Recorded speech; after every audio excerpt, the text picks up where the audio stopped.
Kwa majina naitwa Ibrahim Wambura Majura, mkazi wa kata ya Orkeslebet, mwanasheria kujitegemea na mwanachama wa Chama cha Mapinduzi. Nimeamua kutia nia kuchukua fomu kugombea jimbo la Simanjiro kwa ajili ya kuwatumikia wananchi na kupeleka uwakilishi wao bungeni.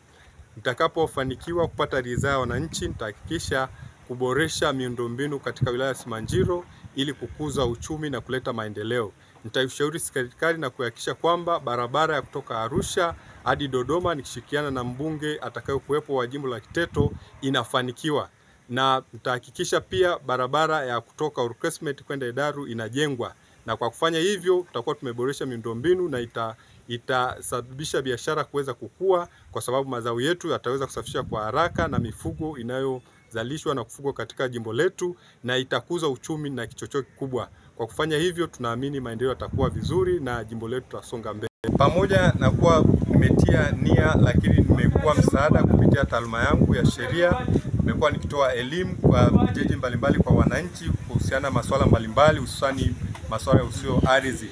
Na endapo nitafanikiwa pia nitatumia ushawishi wangu na elimu yangu kuweza kuweka miundombinu na masuala ya kisheria katika wilaya yetu, kuhakikisha migogoro mingi ambayo iko katika jimbo letu inatatuliwa na wananchi wanapata uelewa mkubwa ili kuepuka changamoto ambazo zinaweza kujitokeza.